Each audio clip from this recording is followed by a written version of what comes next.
from Fox 39 and your home team. Eyewitness News at 9 starts now.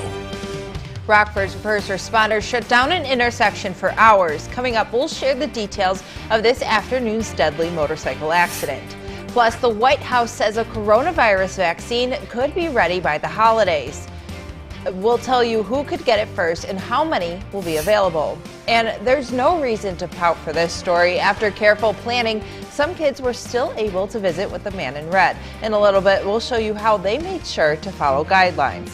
Good evening, I'm Alexis Carpello. Thanks for joining us tonight. We now know the reason why Newburgh Road had been shut down for hours earlier today. First responders were there investigating a deadly motorcycle accident. The crash happened at the intersection of Phelps and Newburgh Road. That's just a block east of Mulford. You could see here some of the tire marks left behind after the crash. Investigators tell us a 50-year-old male that was on the motorcycle had died. There has been no information on the other driver's condition. We will share updates once they're available.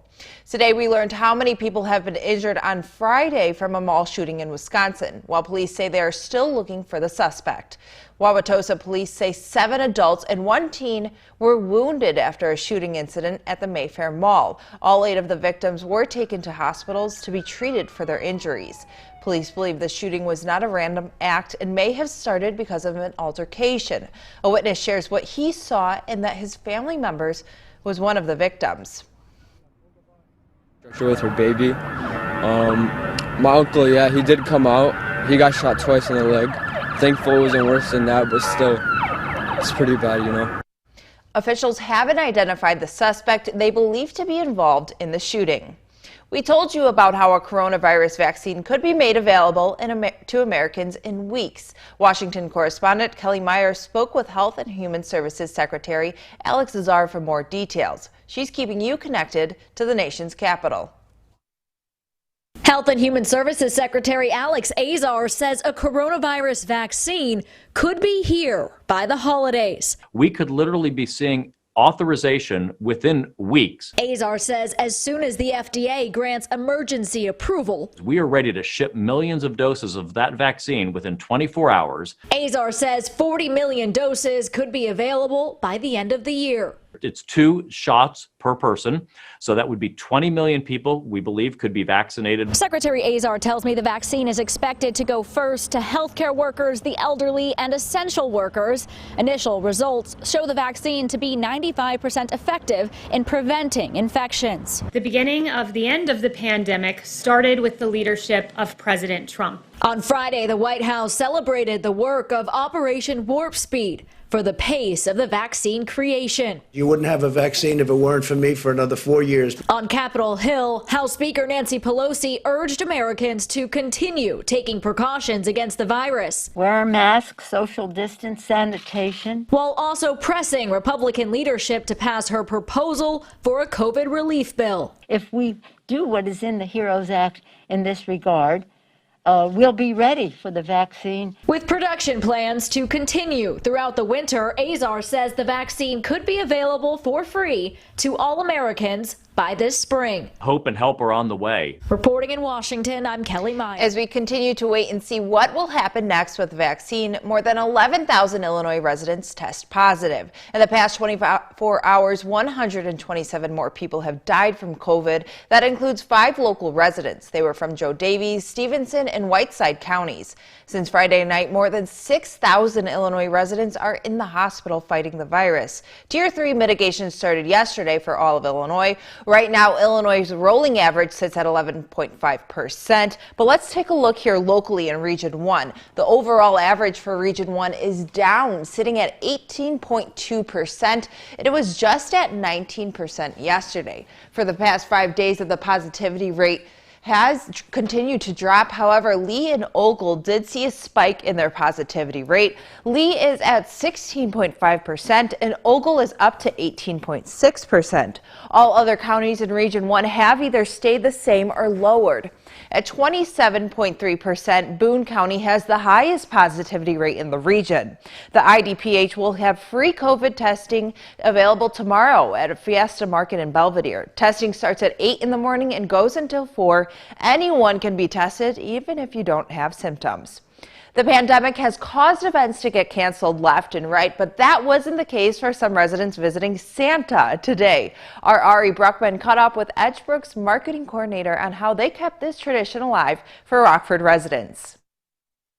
Having Santa here at Edgebrook and the kids being able to talk with him has become a holiday tradition for families. With Christmas just around the corner, Edgebrook's tradition of photos with Santa Claus continues at the 3 R's Learning Center. While COVID restrictions have caused many events to cancel or pivot, event coordinator Sandy Dingus says they didn't want that to be the case, so they came up with ways to keep families safe. There's something so magical and uplifting about a child talking with Santa, and we knew that we still wanted to bring this experience not only to them, but their parents as well. Photos with Santa typically draws between 60 and 70 families. With Tier 3 mitigations effective yesterday, sales coordinator Renee Miller says if they can get half the turnout they usually get, she'd be happy. In years past, we've seen anywhere from 60 to 70 families on this day at Edgebrook. So far, we've only seen 16 families. Regardless of the turnout, Miller says, this event symbolizes exactly what Christmas time is about. To me, it just feels like it's just what Christmas time is,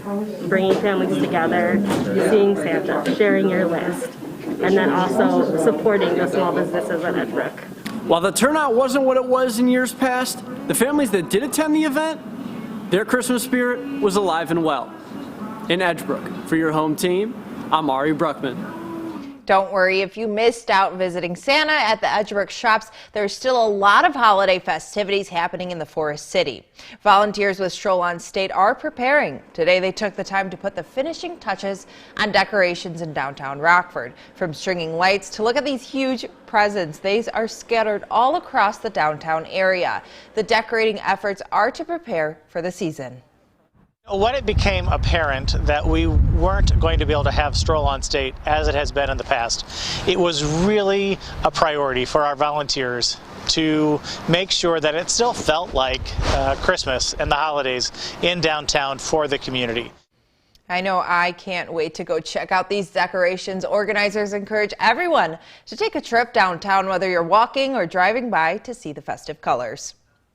A local prayer garden was finally dedicated earlier today after a delay due to COVID and weather. The main focal point, this statue of Our Lady of Guadalupe, located in Rockford Cathedral of St. Peter's Gardens, was blessed by Bishop David J. Malloy. Roses were placed at the bottom of the statue. The garden has benches for residents to be able to come and worship in the prayer garden.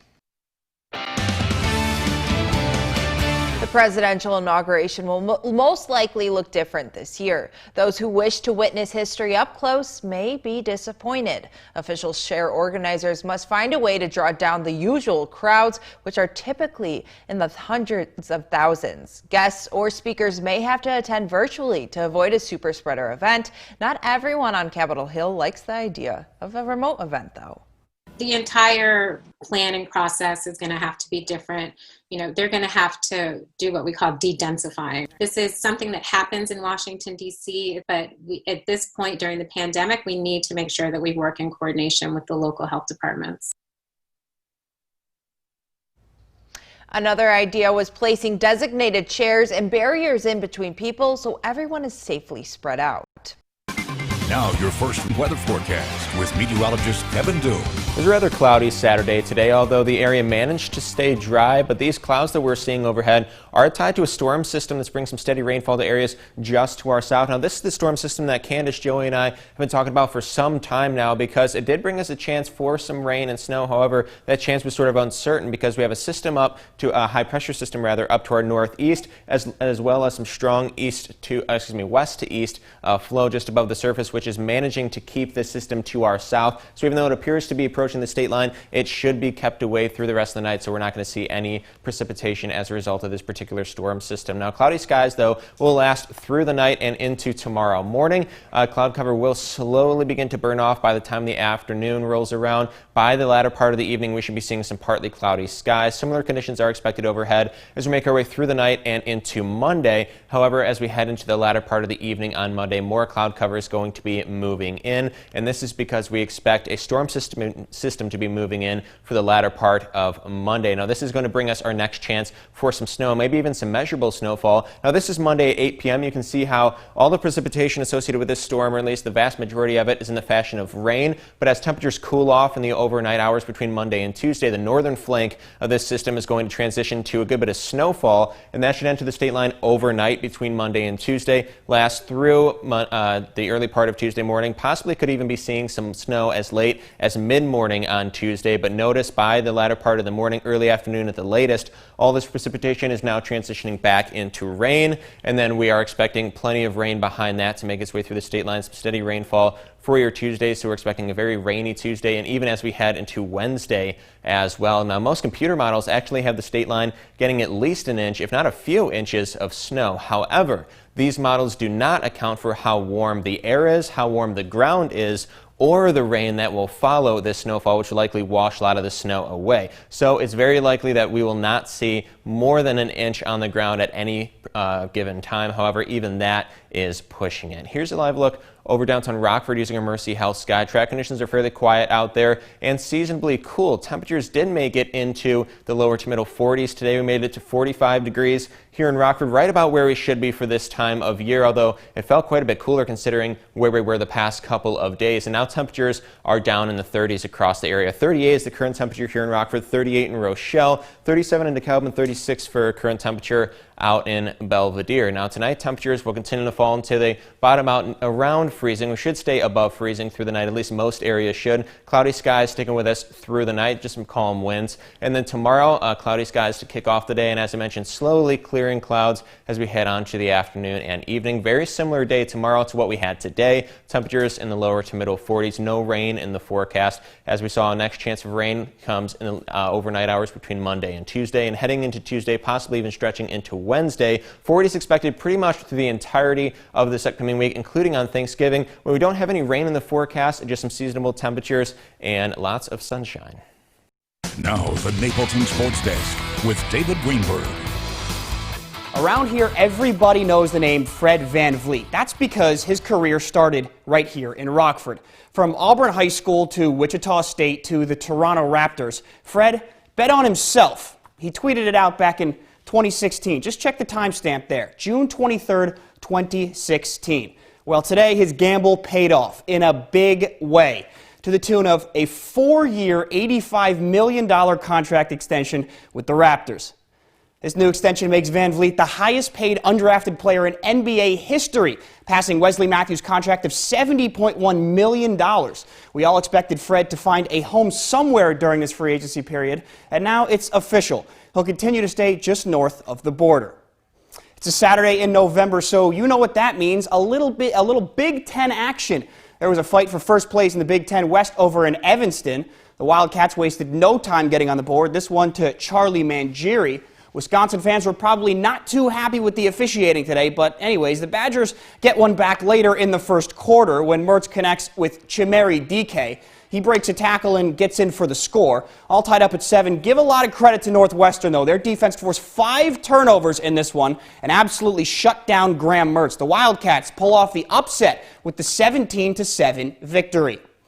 The Illini, fresh off their first win of the season, were out in Nebraska today. They're looking good. And speaking of, how about this grab from Josh Imador-Bahibi from Brandon Peters? That makes it 21-7. Later in the second, Peters takes the snap and hands off to Mike Epstein. He finds a big hole. The Illini had a couple 100-yard rushers today with Epstein and Chase Brown. Epstein takes that one just outside the red zone. That sets up this goal line situation, and Epstein finishes it off, pounds it in from a yard out. Illinois got a little streak going. Back-to-back wins now with the 41-23 victory over Nebraska. If I told you before the season Ohio State and Indiana was going to be a top 10 matchup, you'd say, David, you're crazy. Well, crazier things have happened, I guess. There's the Hoosiers picking off Justin Fields for the first of 2 times that first quarter.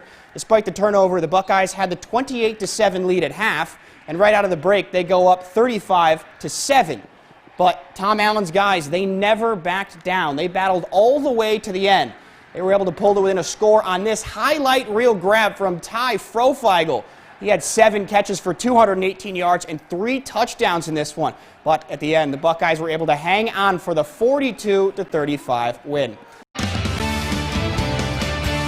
Here's a look at our First One Interactive Radar, sponsored by Rockford Auto Glass and more. No rain in the state line, but there is a little bit of rain down to our south. That rain will stay to our south. We're just going to hang on to some cloud cover after a cloudy Saturday here in the state line. Temperatures falling to near freezing overnight tonight. That cloud cover will hang with us through tomorrow morning as well. By tomorrow afternoon, we should start to see some gradual clearing in that cloud cover. Temperatures very similar to what we saw today, lower to middle 40s. This is right around where we should be for this time of year. No rain in the forecast for our Sunday, but our next chance of rain isn't too far behind. Comes late Monday into Tuesday, even possibly stretching into Wednesday. With that rain, we could possibly even see some measurable snowfall. Looking ahead to Thanksgiving, we have temperatures in the upper 40s, close to 50. Don't think we'll quite make it there though, but on the plus side, no rain, just lots of sunshine. Thanks, Kevin, and thank you for joining us. We'll see you tomorrow. Have a great night.